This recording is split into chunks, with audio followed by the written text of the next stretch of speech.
नमस्कार भावांनो, हिंद केसरी मैदानमध्ये आपलं सर्वांचं स्वागत आहे. तर भावांनो, या व्हिडिओच्या माध्यमातून मी तुम्हाला टॉप नंदींचे गट सांगणार आहे. भावांनो, जेवढे गट आपल्याला समजलेले आहेत ते गट तुम्हाला सांगणार आहे पार्ट 1च्या माध्यमातून. भावांनो, पार्ट 2 देखील येणार आहे. तर नक्कीच भावांनो, जर तुम्ही आपल्या चॅनलला नवीन असाल तर चॅनलला सबस्क्राईब करायला विसरू नका. तर भावांनो, आज सत्यजित केसरी भव्य दिव्य असं ओपन बैलगाडी शर्यतीचं मैदान संपन्न होत आहे आणि या मैदानामध्ये आपल्याला रती मारती पलताना दिसणार आहेत.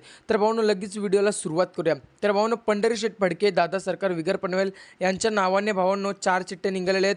एक गट क्रमांक 1 मध्ये तास क्रमांक 6 वरती, दुसरी चिठ्ठी निघालेली आहे गट क्रमांक 11 मध्ये तास क्रमांक 7 वरती, तिसरी चिठ्ठी निघालेली आहे गट क्रमांक 13 मध्ये तास क्रमांक 2 वरती आणि चौथी चिठ्ठी निघालेली आहे गट क्रमांक 16 मध्ये तास क्रमांक 5 वरती.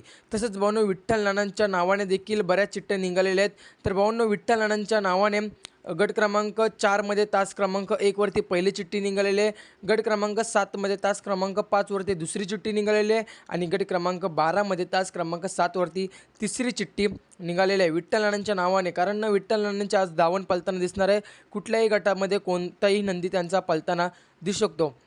तसंच भावांनो, कंदूरचा राजा गट क्रमांक 13 मध्ये तास क्रमांक 5 वरती आपल्याला पलताना दिसणार आहे. तसंच भावांनो, गराडेकरांचा लारा गट क्रमांक 14 मध्ये तास क्रमांक 3 वरती पलताना दिसणार आहे. तसंच भावांनो, गट क्रमांक 15 मध्ये एक टॉपची लढत आपल्याला बघायला मिळणार आहे.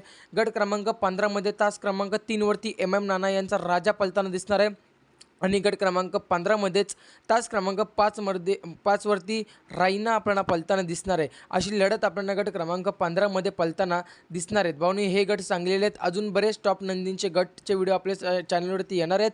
तर नक्कीच चॅनलला सबस्क्राईब करा, व्हिडिओला लाईक करा. आपल्या चॅनलवरती बैलगाडी शर्यत क्षेत्रातले नवीन अपडेट्स घेऊन येत असतो आपण. अपडेट असतात. तसेच आता बकासूरचा गट देखील सांगतोय लवकरच. धन्यवाद भावांनो.